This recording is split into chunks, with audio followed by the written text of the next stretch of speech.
Mari kita mau jujur sama Tuhan, kita mau belajar. Kalau ku hidup bagimu, hatiku tetap memandangmu. Dunia tak bisa menjauhkanku dari kasih-Mu.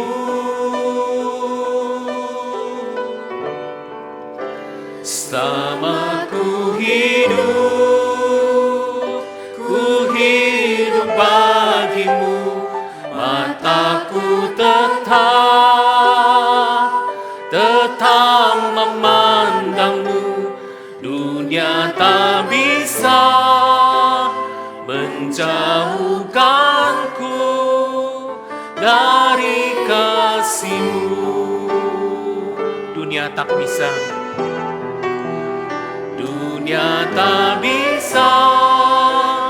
menjauhkanku dari kasih-Mu. Dunia tak bisa menjauhkanku dari kasih-Mu.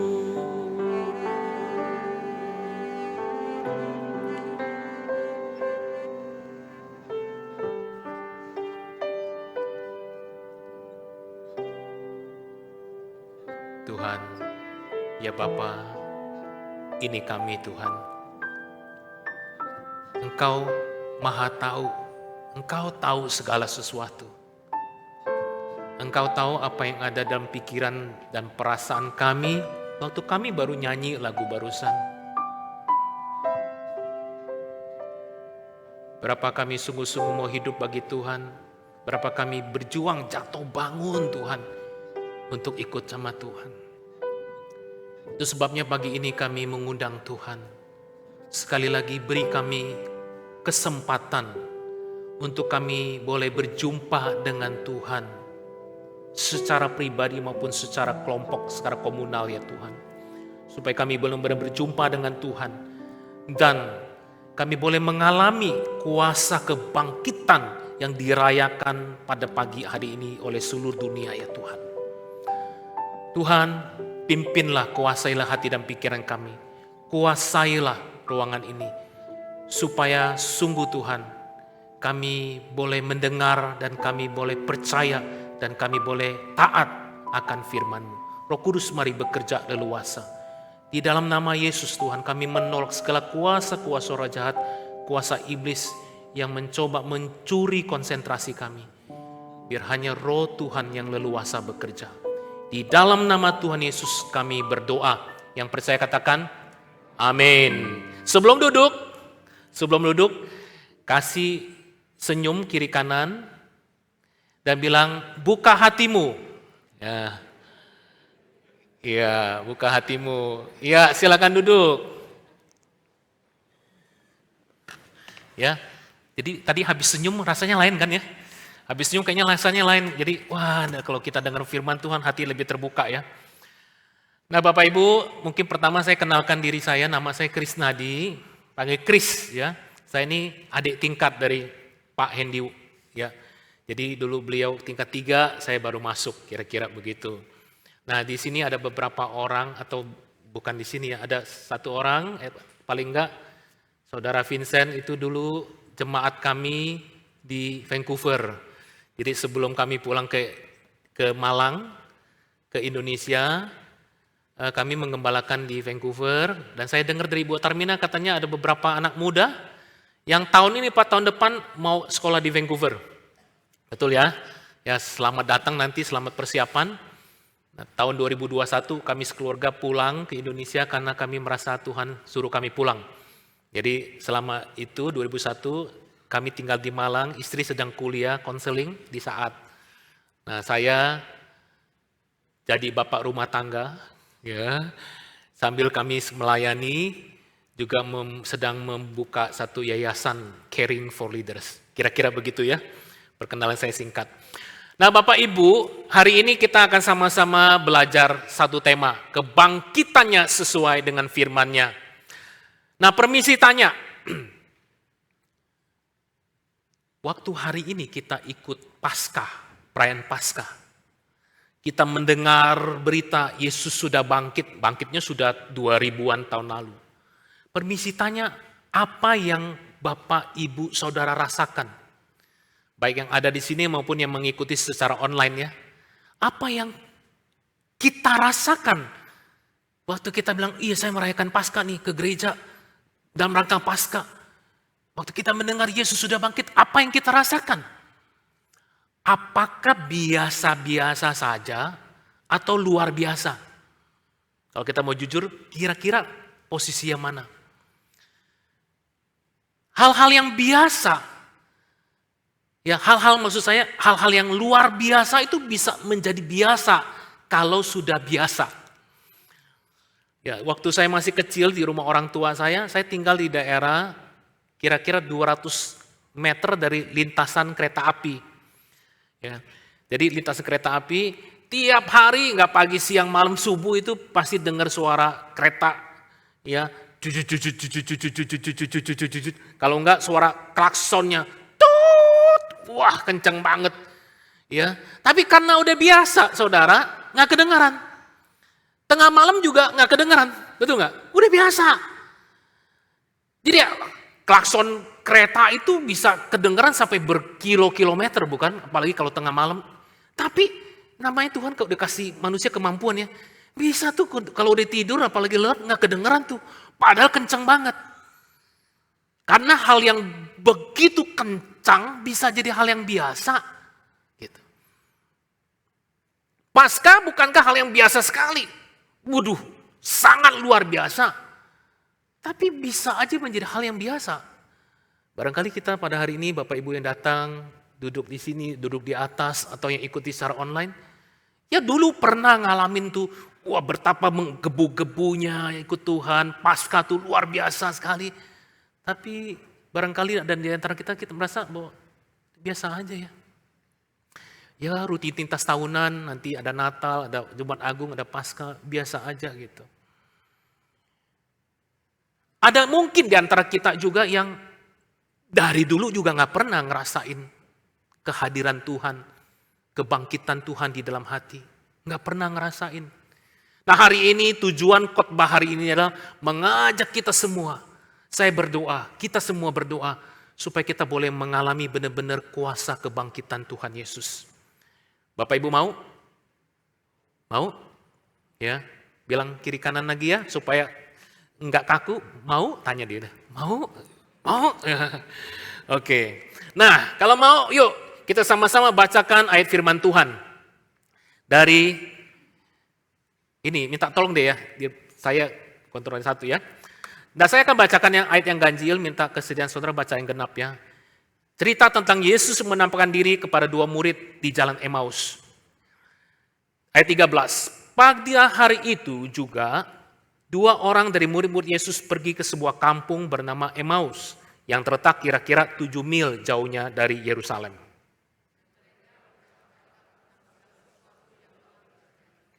Ketika mereka sedang bercakap-cakap dan bertukar pikiran, datanglah Yesus sendiri mendekati mereka, lalu berjalan bersama-sama dengan mereka.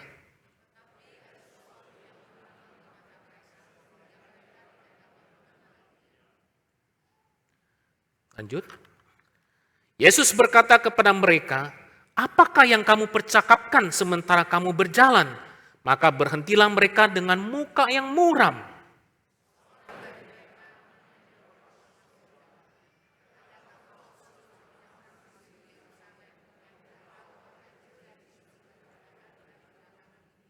Sembilan belas katanya kepada mereka, apakah itu? Jawab mereka, apa yang terjadi dengan Yesus orang Nazaret? Dia adalah seorang nabi yang berkuasa dalam pekerjaan dan perkataan di hadapan Allah dan di depan seluruh bangsa kami.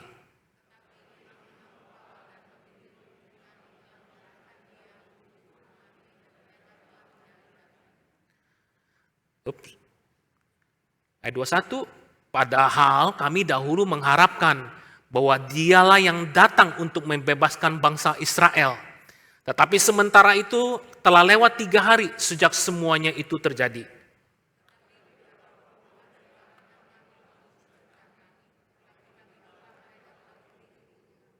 Dan tidak menemukan mayatnya. Lalu mereka datang dengan berita bahwa telah kelihatan kepada mereka malaikat-malaikat yang mengatakan bahwa ia hidup.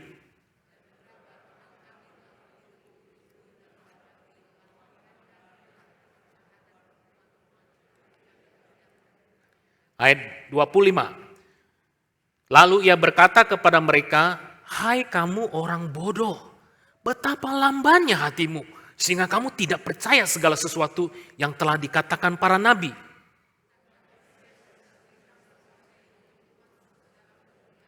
Ayat 27 sama-sama saya. Lalu ia menjelaskan kepada mereka apa yang tertulis tentang dia dalam seluruh kitab suci, mulai dari kitab-kitab Musa dan segala kitab nabi-nabi. Nah saudara-saudara, bagian firman Tuhan yang kita baca cerita tentang 2 orang murid yang sebenarnya mengalami, yang sedang berhadapan dengan fakta Yesus sudah bangkit. Tapi fakta Yesus sudah bangkit itu tidak mempengaruhi hidup dia, mengharupi hidup mereka. Tapi justru mereka muram. Mereka merasa terkejut ketika ada perempuan-perempuan yang mengunjungi kuburan Yesus melihat kubur kosong. Mereka malah terkejut, kenapa kok ini perempuan-perempuan bilang ketemu malaikat dan berkata Yesus sudah bangkit. Terkejut. Ya bahkan di Alkitab, kitab Injil Lukas di bagian lagi catat bahwa bagi murid-murid perkataan para perempuan yang lihat malaikat Yesus sudah bangkit itu adalah omong kosong katanya. Mereka tidak mengalami namanya kuasa kebangkitan daripada Tuhan Yesus. Mereka malah muram, mereka sedih karena kenyataan yang mereka anggap tuh anak Allah, Mesias harusnya perkasa, harusnya membangun kerajaan Israel. Sang Mesias, sang Raja yang diharapkan itu malah mati di kayu salib. Mereka nggak ngeh bahwa Yesus sudah bangkit. Nah saudara, seperti inilah kondisi yang dialami. Dan itu sebabnya Tuhan ingin kita mengerti bahwa dia hidup. Kenapa begitu penting kita mengerti, kita mengalami kebangkitan Tuhan hidup. Karena yang pertama-tama kita lihat firman Tuhan, kita berkata, ya, kenapa penting? Kita berkata bahwa seluruh perjanjian lama, ya sebelum Tuhan Yesus datang kan perjanjian lama, seluruh perjanjian lama itu berisi nubuatan-nubuatan tentang Yesus Kristus. Jadi nubuatan itu artinya apa sih? Nubuatan itu artinya pernyataan, sebuah statement bahwa akan apa yang akan terjadi di depan. Itu nubuatan maksudnya. Belum terjadi nih, tapi sudah diberitakan. Nanti akan kejadian begitu. Nah, jadi ketika dari mulai Adam sampai Tuhan Yesus hadir, kemudian mati dan bangkit, itu ada kira-kira 300 nubuatan, ya. 300 nubuatan yang ditulis tentang Yesus yang akan lahir, mati, dan bangkit. Nah, waktu Tuhan Yesus bangkit, itu menggenapi, memvalidasi, mensahkan, menyatakan bahwa apa yang di Alkitab katakan benar. Coba kita lihat ya. Kita lihat. Dan kalau kita lihat ya, Lukas 24:27 cerita bahwa ketika 2 orang murid yang berjalan ke Emmaus itu muram, sedih, nggak ngalami kuasa kebangkitan, Tuhan Yesus tuh ngomong sama mereka, aduh kalian itu, kenapa sih lamban, kenapa bodoh? Lalu Yesus menjelaskan kepada mereka apa yang tertulis tentang dia di dalam seluruh kitab suci. Nah, kita nggak mungkin nih pagi ini belajar semuanya tuh. Nggak mungkin, waktunya nggak keburu. 1 malam juga nggak keburu, sebulan juga belum tentu keburu. Nah cuma sedikit aja ya kita lihat ya. Dalam seluruh kitab suci, kita lihat sedikit tentang Yesus di dalam seluruh kitab suci. Kita lihat. Sejak kejatuhan, manusia dalam dosa, Tuhan Allah sudah menubuatkan akan lahir Mesias, Yesus Kristus. Yaitu di kitab Kejadian 3:15. Dikatakan keturunan Hawa akan meremukkan kepala si ular dan ular akan meremukkan tumit daripada si perempuan. Maksudnya apa? Keturunan Hawa itu siapa? Itu tuh ribuan tahun kemudian keturunan si perempuan itu menunjuk kepada Mesias, Yesus Kristus. Akan meremukkan kepala si ular. Ya, ini gambarannya bagus sekali. Ya, saya pilih gambar ini kayaknya bagus sekali nih ya. Tapi si ular akan meremukkan tumit daripada si keturunan ini. Ya, saya mikirkan ini gambarnya bagus sekali. Ini tumit di sini tuh kayak tumit yang dipaku ya. Menunjukkan Yesus Kristus yang akan dipaku di kayu salib ribuan tahun sebelum Yesus lahir mati di kayu salib. Sudah dikatakan Yesus tuh nanti keturunannya akan disalib ya, tapi dia akan mengalahkan si maut. Lanjut lagi ya, beberapa ayat firman Tuhan bahwa nubuatan Yesus sudah dikatakan ribuan tahun dan Tuhan Yesus genapi. Lanjut. Mesias akan lahir dari seorang perawan. Dikatakan dalam Yesaya 7:14. Ya, saya nggak bacakan ya, supaya kita bisa lebih cepat. Di belakang saya akan bahas lebih banyak aplikasi nanti. Terus, Mesias akan lahir di Bethlehem, di kitab Mikha 5:1. Jadi seluruh nubuatan Yesus tuh mulai dari kejadian, kejatuhan manusia, sampai Tuhan Yesus datang tuh ribuan tahun, ayat firman Tuhan, nubuatan tuh, yang 300 itu ada dari sepanjang sejarah tuh. Ya, jadi jaraknya tuh ribuan tahun. Nanti muncul lagi di sini, muncul lagi. Dan itu enggak langsung jelas. Siapa yang akan lahir? Nanti Mesias akan lahir dari seorang perempuan, dari seorang perawan. Oke, satu. Nanti berapa ratus kemudian tahun muncul lagi firman Tuhan. Oh, Mesiasnya akan lahir di Bethlehem. Ya, muncul lagi lebih terang. Lanjut lagi. Terus selain itu, Mesias Anak Allah Yesus Kristus nanti akan mengadakan banyak mukjizat. Itu ayatnya, Yesaya 35, 5-6. Terus, lanjut. Mesias akan menderita dan mati atas dosa dunia. Di kitab Yesaya dikatakan lagi. Lihat. Tetapi sesungguhnya penyakit kita lain ditanggungnya dan kesesaran kita yang dipikulnya, pada kita mengira dia kena tulah, dipukul dan ditindas Allah. Tapi dia tertikam oleh karena pemberontakan kita. Dia diremukkan oleh kejahatan kita, dan ganjaran yang mendatangkan keselamatan bagi kita ditimpakan kepadanya. Ya saudara, jadi bagian firman Tuhan tuh, ya, berbagai firman Tuhan ribuan tahun kasih tahu tentang Mesias. Nanti akan ada, akan lahir, akan datang, akan mati dan bangkit dan seterusnya. Lanjut lagi. Ini udah. Nah, Yesus sendiri ketika dia sudah di dalam dunia, Yesus sudah mulai melayani 30 tahun. Waktu dia umur 30 tahun, Yesus itu memberitahukan tentang kematian dan kebangkitannya. Paling enggak 3 kali itu dicatat di dalam kitab Injil Lukas. 3 kali. Nah, mari sama-sama bacakan ayat ini 1, 2, 3.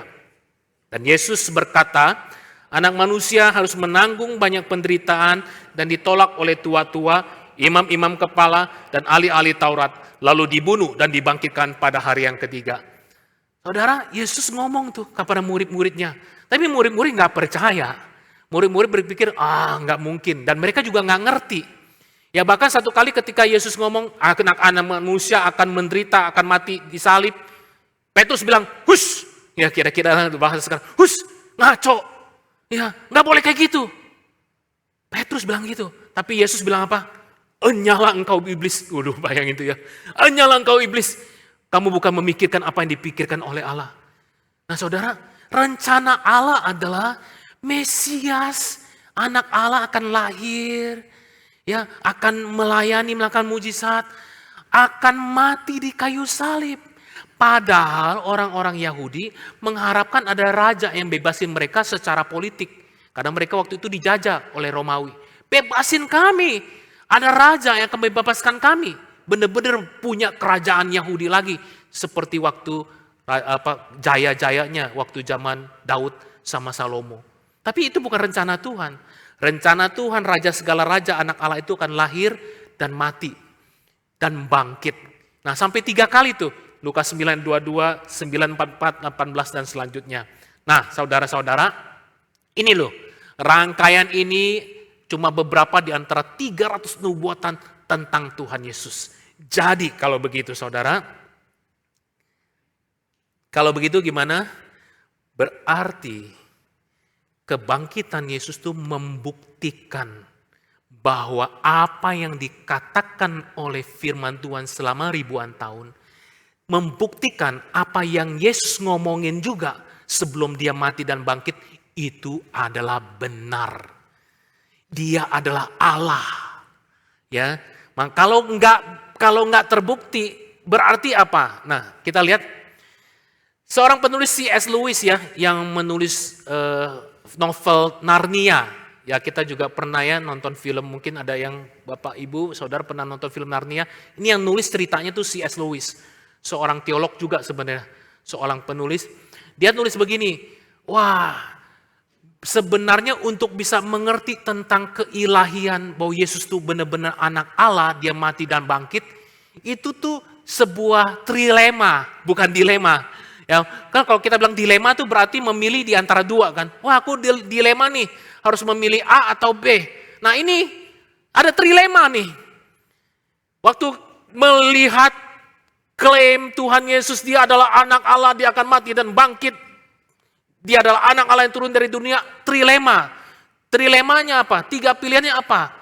1, dia ini pembohong besar, dia ini liar kata orang bule, ya kata orang Inggris, bahasa Inggris, dia ini pembohong nih. Dan kalau pembohong, kalau Yesus pembohong berarti dari 2000-an tahun lalu sampai sekarang udah berapa juta orang, kalau bukan miliar, yang kebohong, termasuk kita yang duduk di sini nih. Nyanyi-nyanyi, latihan paduan suara berbulan-bulan, ya worship leader mimpin pujian, musik main, ya saudara ngajar sekolah minggu, saudara beri persembahan, terus ada gedung gereja ini, semua kan sia-sia, bohongan kalau Yesus itu bukan Tuhan. Atau kalau dia bukan pembohong, jangan-jangan orang gila yang ngaku-ngaku Mesias. Ya kan? Waktu saya masih di Jakarta ya, saya ini di perumahan tempat saya tinggal itu campuran ya, ada Chinese, ada orang Arab, ada orang Jawa, Sunda, campur lah begitu. Ya, jadi saya tuh dulu sering juga dibully karena Chinese gitu ya.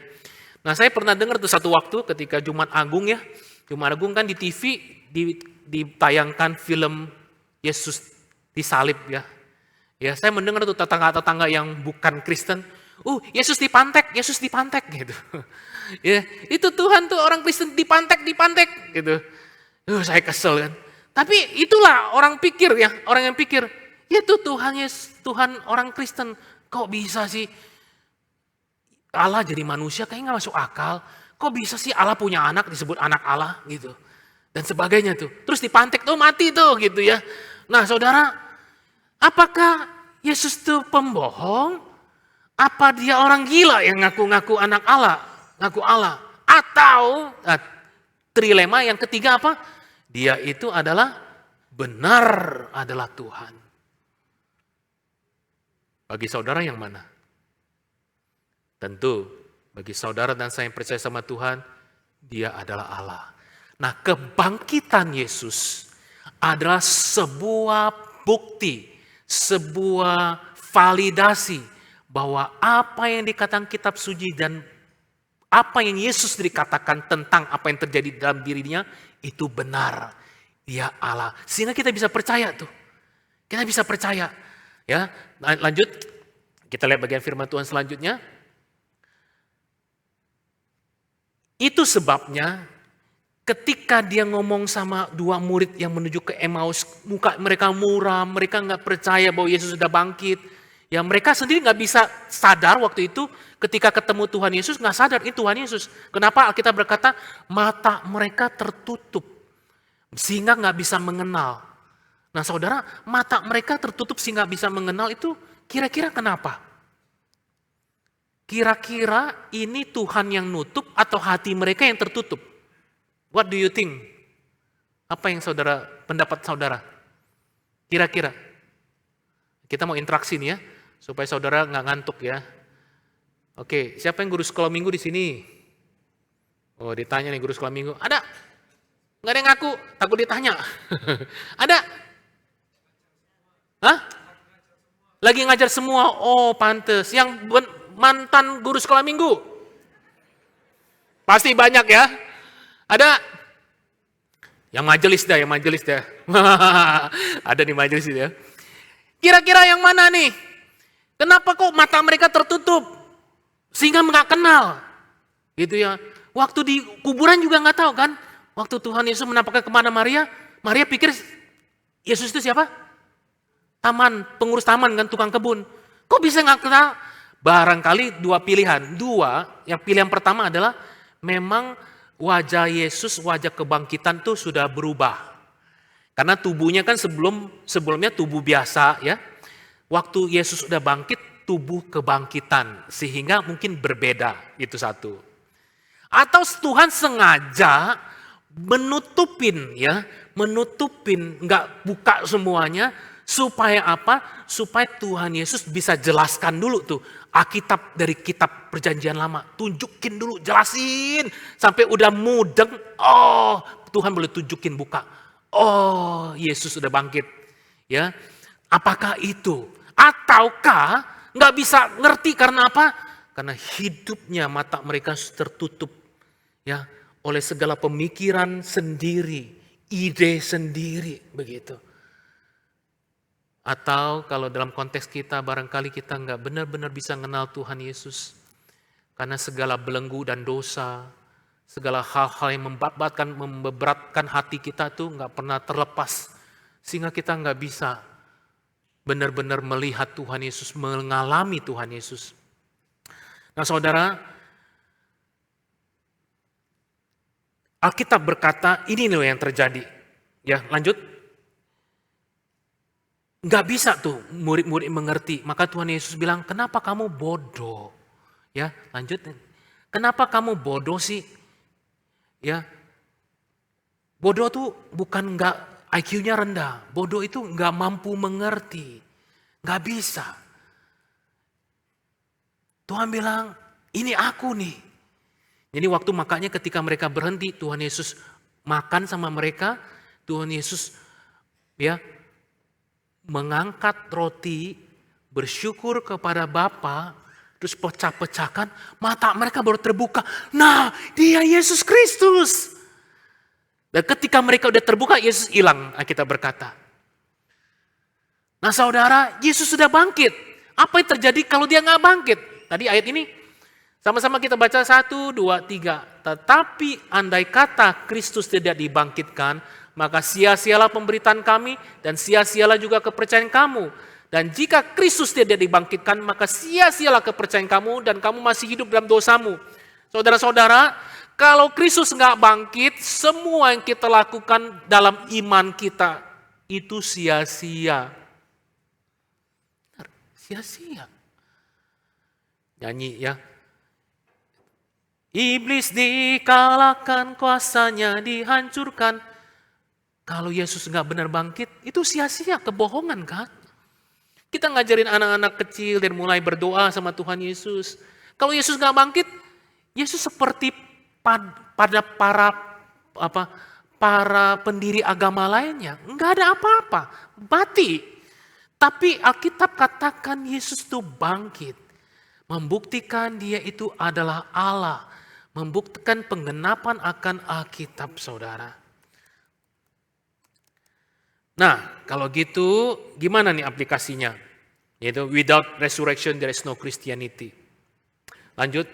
Nah, yang benar adalah iya, Kristus telah dibangkitkan dari antara orang mati sebagai yang sulung dari orang-orang yang telah meninggal. Nah, saya jelaskan sedikit.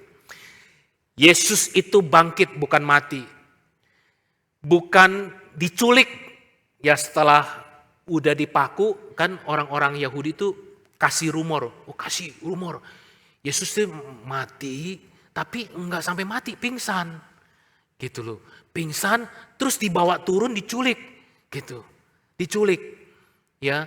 Jadi dia, waktu dia bangkit sebenarnya tadi baru pingsan, enggak mati. Ya itu.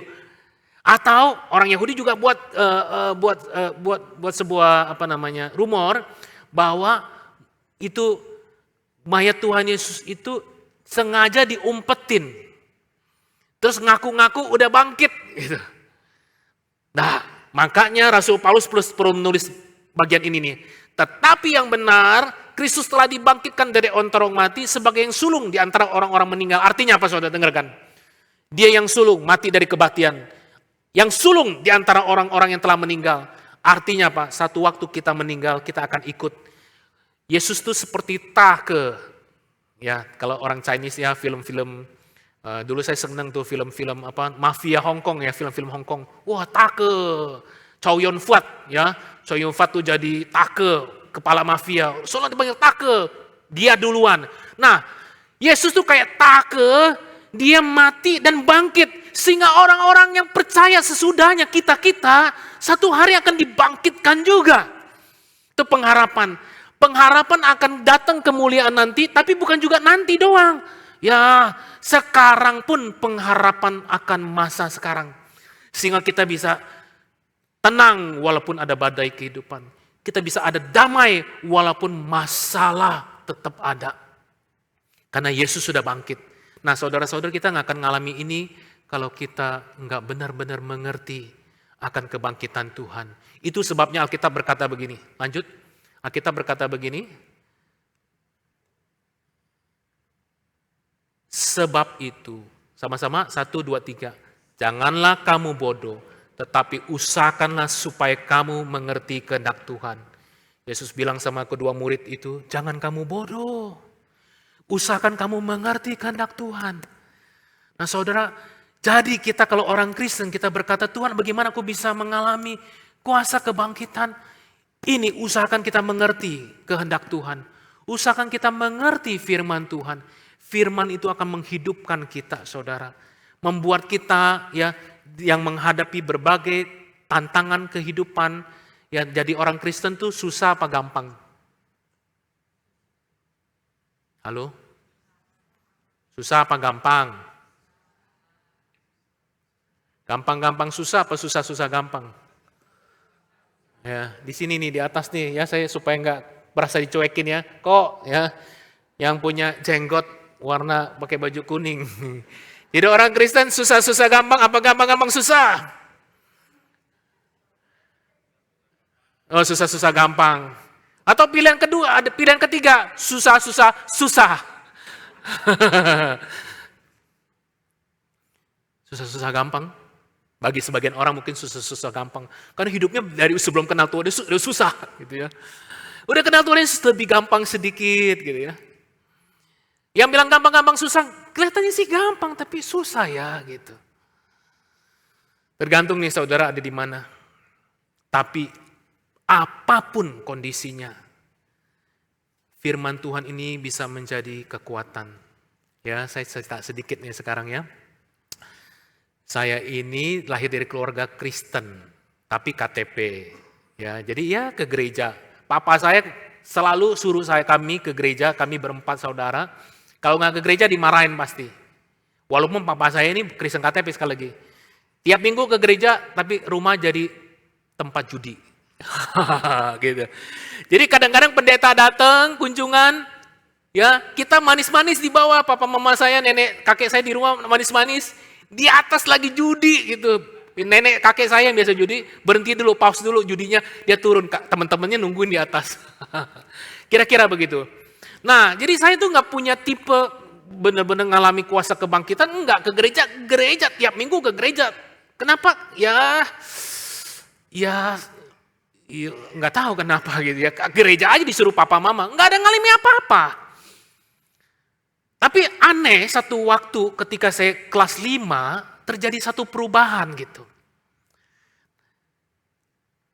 Saya satu hari, satu malam itu kayak keinget perkataan guru sekolah minggu saya. Ya, saya dulu di Jakarta dari gereja Chinese. Kita panggilnya lause gitu ya, lause sekolah minggu. Ya, ingat perkataan lause guru sekolah minggu suruh baca Alkitab. Itu kayak terngiang-ngiang tuh. Baca Alkitab, Kris, baca Alkitab. Makanya di sini yang ada yang guru sekolah minggu atau mantan guru sekolah minggu atau papa mama yang punya anak-anak, apa yang Bapak Ibu katakan di dalam Tuhan buat anak-anak nggak akan sia-sia. Ada amin papa mama, tapi mami nggak akan sia-sia. Terus katakan, mungkin kadang-kadang papi mami bosen atau anak-anak bilang, papa cerewet banget, mama cerewet banget, ngomong lagi, udah stop. Tapi apa yang kita lakukan dengan tulus dalam persekutuan dengan Tuhan pasti gak akan sia-sia. Nah malam itu apa yang Lause sekolah minggu katakan, saya ingat. Dan untuk pertama kalinya saya itu buka Alkitab saya, terus saya doa pendek ya. Tuhan, aku mau baca Alkitab, Tuhan tolong aku buka. Nah pas buka di tengah-tengah kitab apa? Mazmur gitu ya. Baca satu pasal, Mazmur 1, habis selesai, udahan saya doa lagi. Doanya gini nih, persis kayak gini. Tuhan, aku udah baca Alkitab. Nah sekarang Tuhan berkatin aku ya, besok ulangan. Supaya aku dapat nilai bagus. Amin. Doa anak yang polos, yang belum kenal Tuhan. Tahu apa yang terjadi? Besoknya ulangan dapat nilai bagus. Enggak 100, enggak. Tapi mendingan. Karena dulu, ini kan kelas 5 nih. Saya tuh dulu tuh nilai enggak bagus. Ya, waktu masih kecil saya pernah ranking 39 dari 42 siswa. Ya, menang berapa orang gitu ya. Jadi kira-kira bayangin lah, kalau kita punya anak ranking 39, bangga nggak? Ya kan? 39. Nah, jadi saya doa Tuhan berkati supaya saya ulangan bisa. Nilainya bagusan. Wah, pulang ke rumah mau tidur ingat lagi, baca Alkitab, baca lagi Mazmur 2. Waktu ada ujian, berdoa, Tuhan tolongin aku udah baca Alkitab, ya supaya aku bisa dapat nilai bagus. Nilainya bagus lagi besok. Ya gitu. Tambah semangat. Jadi hari-hari itu saya jadi baca Alkitab. Tiap malam baca Alkitab. Dan benar nilai saya jadi bagus. Ya, nilai saya bagus. Waduh, saya pikir ini manjur banget ya baca Alkitab dapat nilai bagus ya. Ya ini anak kecil yang belum mengerti ya. Kayak nodong Tuhan, udah baca Alkitab Tuhan sekarang kasih saya nilai bagus. Kira-kira kayak gitu dulu. Tapi Tuhan tuh baik ya. Walaupun motivasi saya kayak gitu supaya dapat nilai bagus. Tapi Tuhan pakai cara itu untuk menyatakan dia Tuhan yang hidup. Ya, Tuhan yang dikatakan dalam Alkitab Tuhan yang hidup. Dia yang mati bagi saya bangkit. Nah itu pengalaman pertama saya. Ya bersama dengan Tuhan, pengalaman dengan firman. Nah pengalaman kedua ya, saya cerita lagi tahun 2010. Saya udah punya anak satu tuh. Ya, satu waktu saya habis study tour di China 20 hari. Di China itu makan makanan, bukan ke restoran karena lagi study tour kan. Wah tiap hari makannya babi. 20 hari sayurnya pun berminyak. Kalau saudara pernah tinggal ya. Atau aduh sayuran aja berminyak. Terus pulang 20 hari ke Hong Kong. Di Hong Kong makan macem-macem lagi. Makan baby squid, kepiting soka, waduh kolesterolnya. Alhasil waktu saya sampai ke Jakarta, ya terus kena batuk pilek, saya ke dokter. Ke dokter diperiksa, kan diperiksa tensi. Suster yang periksa, dok. Dokternya nggak percaya, dokternya yang periksa sekarang. Dia bilang, tahu nggak berapa? Saya bilang, kenapa dok? 120. Saudara, dokter bilang kamu bisa game loh, kalau nggak pensui loh, kalau nggak stroke loh. Waduh, saya takut. Dia periksa lagi sekali lagi. 120. Terus ditanya, kamu naik apa ke sini? Naik motor dok. Wah, kamu bahaya banget. Pulang, tidur, nggak boleh ngapa-ngapain. Minum obat. Nah, umur saya baru 30-an waktu itu.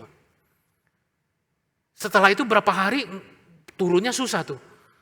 Terus diperiksa kolesterol saya tinggi. Masih umur 30-an kolesterol darah tinggi. Ya. Terus pilek batuk nggak sembuh-sembuh. Terus saya pikir mulai tuh ada suara-suara yang macam-macam tuh. Wah, kamu nggak sembuh-sembuh loh. Kamu ada suara loh bener. Suara ya iblis tuh bapak segala pendusta ya, berusaha bohongin saya. Kayak ada suara-suara dalam pikiran saya tuh, kamu bakal mati muda.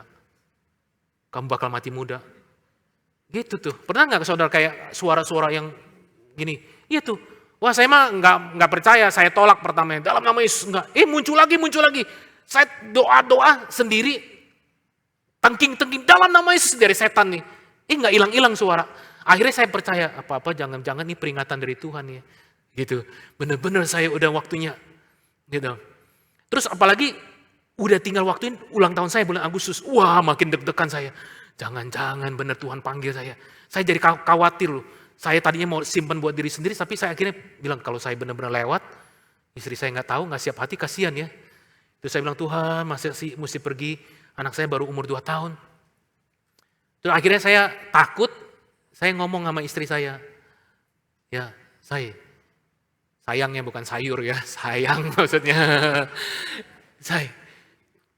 Aku ada suara yang muncul nih gini. Dia bilang, dalam nama Yesus jangan percaya kok, bukan dari Tuhan. Iya sih, doain aku ya. Habis didoain masih juga tuh suara muncul. Benar-benar saya takut saudara, udah jadi pendeta loh. Tapi takut ya, ini ngaku ya. Pendeta juga manusia, ya Pak Hendy ya. Tapi saya nggak cerita waktu itu ke jemaat, malu kan dulu. Nggak cerita, sekarang aja saya udah cerita ya, udah lewatin. Saya bilang sama istri doain, tapi tetap tuh suara-suara muncul. Takut saya, sampai tinggal berapa hari ulang tahun saya bilang Tuhan saya nyerah deh. Kalau ku hidup, ya udah ku hidup bagimu. Kalau ku mati, ya udahlah gitu. Ya, lagunya mesti diganti. Kalau ku hidup bagimu. Kalau mati, ya udah ku berserah mesti gitu ya. Nah saudara, saya bilang Tuhan ya udah tolong saya relakan. Nah terus saya baca Alkitab tuh. Waktu-waktu menjelang saya ulang tahun, satu bagian firman Tuhan ketika saya baca berbunyi begini. Sampai masa tuamu aku tetap dia. Sampai masa putih rambutmu aku akan terus menggendong kamu. Ketika baca sampai bagian firman Tuhan itu, sepertinya saya ngerasa itu firman Tuhan hari itu Tuhan khusus buat saya. Jadi di antara banyak ayat itu firman Tuhan tuh kayaknya terang bagi buat saya. Dan saya bilang Tuhan terima kasih. Nah saya pegang firman itu sejak hari itu suara hilang. Saya bilang wah powerful sekali ya firman Tuhan ya. Nah itu pengalaman-pengalaman tuh. Bagaimana firman mengajar saya tentang Tuhan Yesus yang hidup, yang real, yang udah mati dan bangkit. Nah, hal yang kedua ya, bukan saja Yesus menggenapi bahwa seluruh nubuat tentang dia itu adalah benar. Dan kita boleh percaya, usahakanlah diri kita mengerti firman Tuhan saudara. Ya. Baca firman Tuhan, renungin baik-baik. Yang kedua, kebangkitan Yesus memampukan kita untuk menang atas dosa. Nah, kan Tuhan Yesus ngomong tuh sama 2 muridnya. Hai kamu orang bodoh, betapa lambannya hatimu sehingga kamu tidak percaya segala sesuatu. Yang telah dikatakan para nabi bahwa Mesias harus menderita semuanya itu untuk masuk ke dalam kemuliaannya, untuk nanti kemudian bangkit. Nah Tuhan Yesus bilang kenapa kamu lamban?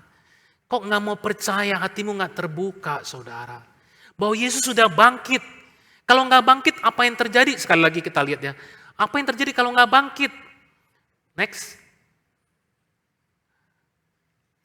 Iya, saya gak bisa pencet di sini. Apa yang terjadi? Nah, sekali lagi, jika Kristus tidak dibangkitkan, maka sia-sialah kepercayaan kamu. Dan teruskan saudara, dan kamu masih hidup dalam dosamu. Kalau Kristus nggak bangkit, nggak ada di antara kita yang benar-benar bisa menang atas dosa. Nggak ada. Mungkin 1 hari, 2 kali, 10 kali kita bisa menang nih, bisa kuat. Tapi nanti kita pasti jatuh. Karena nggak ada kekuatan. Manusia itu pada dasar udah jatuh dalam dosa. Ya tinggal tunggu waktunya aja. Kita nggak bisa. Tapi yang benar adalah Yesus sudah bangkit. Dan karena Yesus bangkit, kita bisa menang atas dosa. Ada seorang teman saya, berapa tahun lalu, dia bilang sama saya begini, Chris, wah gue gak bisa nih, gue jatuh terus di dalam pornografi, dia bilang gitu. Gak bisa, habis pornografi masturbasi dah. Terus gak bisa, aku tuh gak bisa, aku udah undang Tuhan Yesus masuk dalam hatiku, tapi aku gak bisa, jatuh lagi, kayaknya gue gak punya kekuatan gitu. Oh, tolong doain, aku doain, terus berdoa. Sampai 1 hari ketika dia dengar firman, dia baca firman, bahwa dosa adalah dosa. Ya, kalau pornografi itu menginginkan perempuan, itu juga berzina. Jadi dosa itu bukan sekedar masalah. Dosa adalah dosa. Kalau aku punya masalah pornografi nih, bukan. Dia bilang, aku sekarang mulai mengaku, aku punya dosa pornografi. Ketika aku baca firman, aku ngerti ini dosa bukan cuma masalah. Dalam nama Yesus hari itu, dia mulai dimenangkan. Dia bisa menang atas dosa.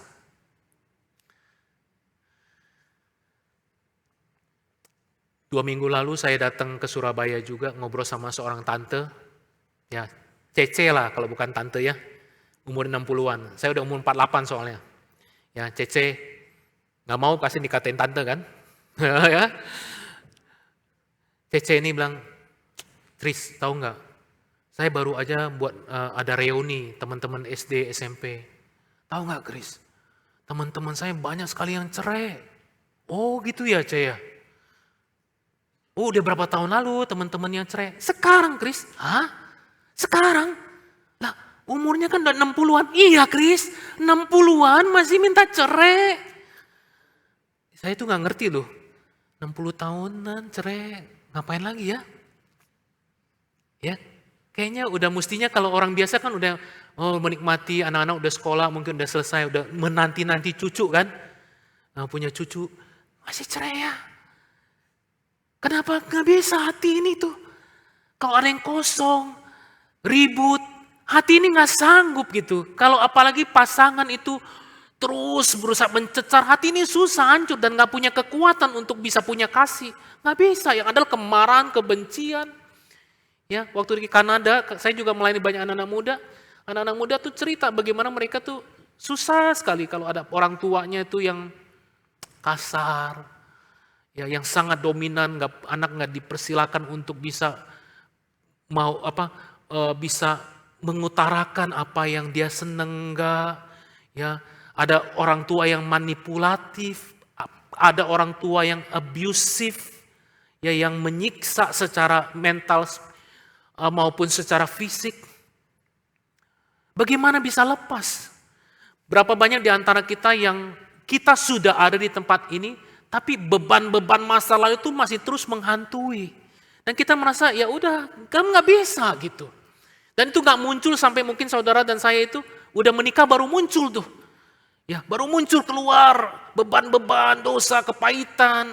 Ya, kamu nggak bisa, kita mau lepas nggak bisa. Berapa banyak kita yang kita sadar, aduh aku kok marah-marah melulu ya. Aku kok cepet sekali tersinggung ya. Aku nggak mau, capek kayak gitu. Tapi kayaknya nggak punya kekuatan untuk melakukan itu.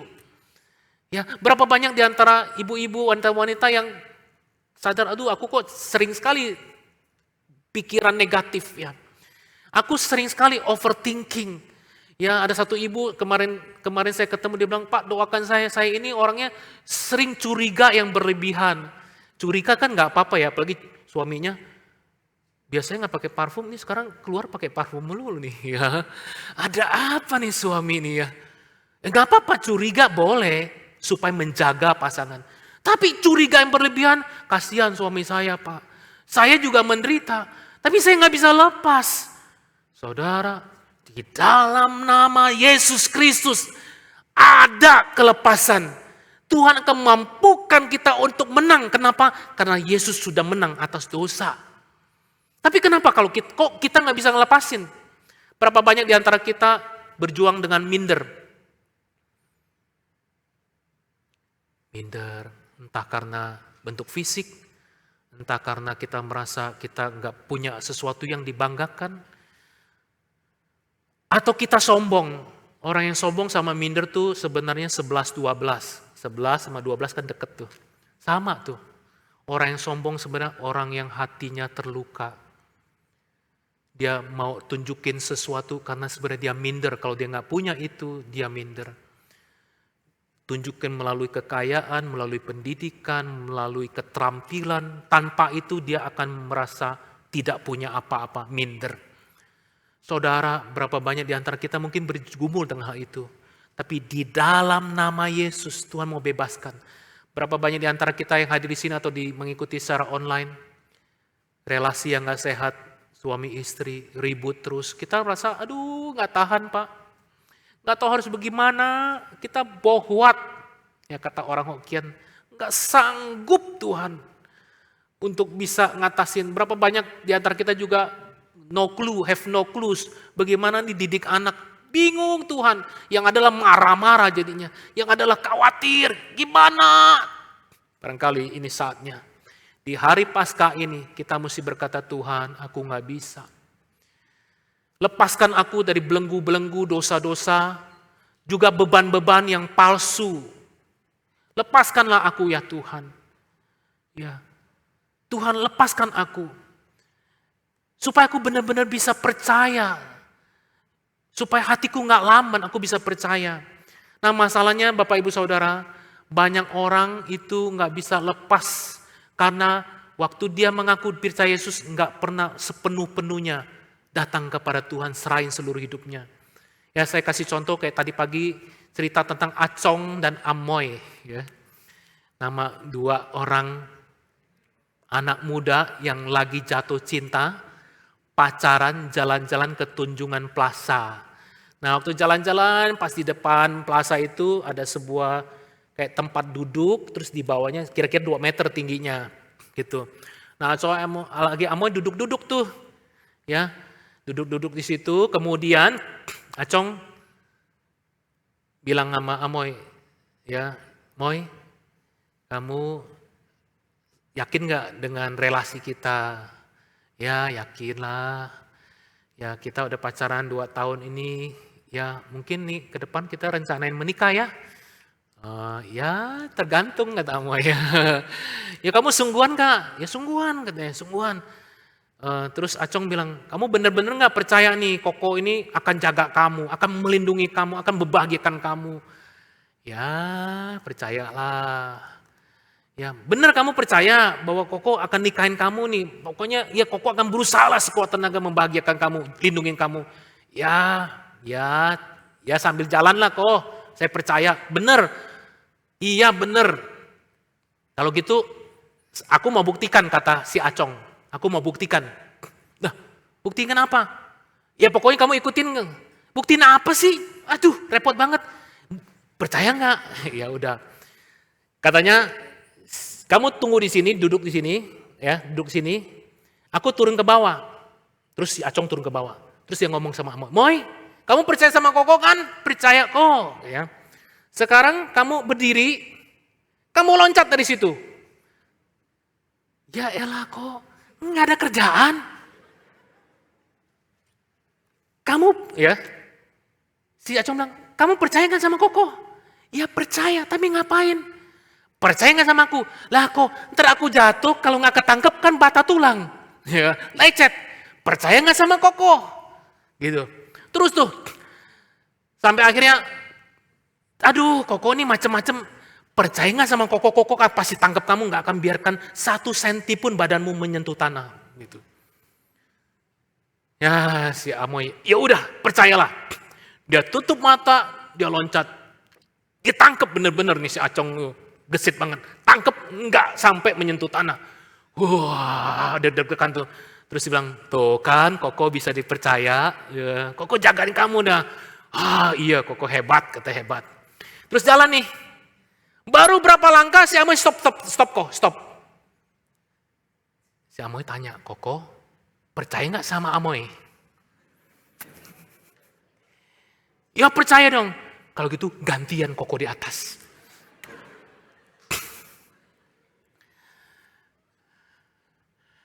Halo, Bung. Kalau lu jadi Acong, lu loncat gak? Kagak mau loncat. Udah tahu nih gak mungkin bisa ngangkat kita, ya. Dia lebih gak ada tenaga. Saya senang ini cerita ini saya dengar udah bertahun-tahun lalu, tapi saya juga senang ceritain.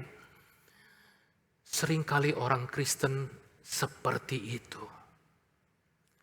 Kita bilang kita percaya Yesus, tapi kita sangat sulit benar-benar mempercayakan seluruh hidup kita kepada Tuhan.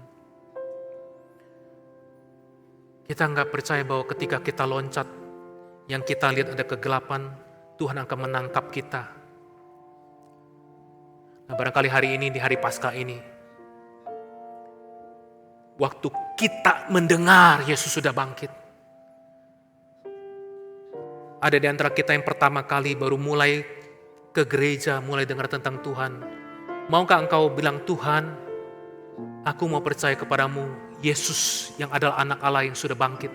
Aku mau serahkan hidupku. Atau ada di antara kita yang sudah entah 10 tahun, 5 tahun, 20 tahun ke gereja, tapi engkau terus bawa beban, belenggu. Hari ini di dalam nama Yesus, apakah engkau mau datang kepada serahkan termasuk segala beban dan dosamu dan berkata, Tuhan aku gak bisa, aku gak sanggup. Tapi hari ini aku mau percaya. Dalam nama Yesus, dengan kuasa kebangkitan Tuhan akan tolong aku. Aku gak akan sendirian, Tuhan akan memampukan aku menang. Entah itu berapa lama waktunya. Ada gak? Kita masuk ke dalam perenungan saat ini, mari kita berdoa.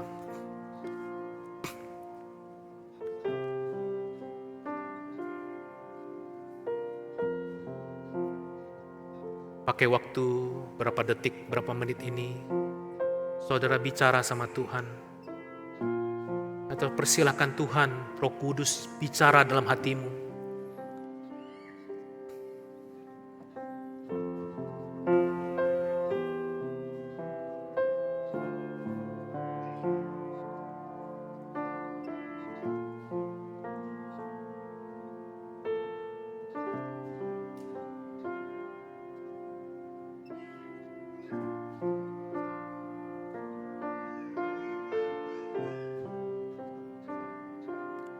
Yesus kau kebenaran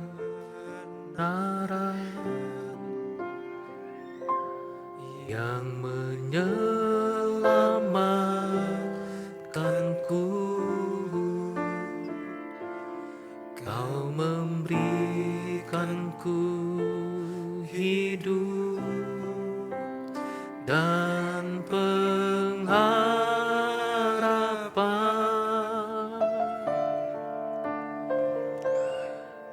ikut kehendak-Mu, kami perlu anugerah-Mu. Ku perlu anugerah-Mu. Ku nyatakan janji-Mu kepadamu. Saudara-saudara di antara kita, ada gak yang pertama kali engkau belajar tentang Tuhan Yesus? Bahwa sampai detik ini engkau belum pernah serahkan hidupmu sama Tuhan. Tapi hari ini engkau mendengar ada Tuhan Yesus, Tuhan yang hidup, Allah yang menjelma menjadi manusia, yang mati buat tebus dosa, dan dia bangkit, membuktikan bahwa dia adalah Allah. Membuktikan nubuatan yang ribuan tahun sudah dinyatakan, itu adalah benar. Ada nggak di antara kita yang berkata, Tuhan, saya mau percaya kepada Tuhan Yesus. Saya mau menerima Engkau sebagai Tuhan dan Juru Selamat saya. Ada nggak? Kalau ada di antara kita yang seperti ini, saudara boleh angkat tangan. Saya mau berdoa, puji Tuhan. Ya, puji Tuhan, para hamba Tuhan boleh lihat tangan yang terangkat. Mungkin setelah ini bisa didoakan secara khusus. Ada gak yang pertama kali engkau belum kenal Tuhan selama ini, tapi engkau benar-benar mau percaya, menyerahkan hidupmu kepada Dia? Apakah ada lagi? Ya, puji Tuhan. Tangan boleh diturunkan. Pertanyaan kedua yang saya mau ajak saudara-saudara. Apakah di antara saudara engkau sudah ikut Tuhan Yesus, tapi selama bertahun-tahun kau membawa beban-beban yang begitu membebankan hatimu. Sepertinya kuasa kebangkitan tidak mempengaruhi relasi suami istri. Kuasa kebangkitan tidak mempengaruhi bagaimana caramu menjadi orang tua. Beban berat sekali.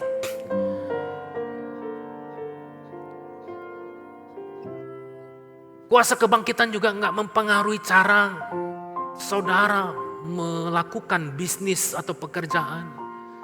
Kuasa Tuhan Yesus juga belum menyentuh sampai kepada kebiasaan-kebiasaan buruk atau kepahitan, kemarahan, kedengkian, kekhawatiran, keminderan, kesombongan. Beban itu terus dibawa sampai hari ini.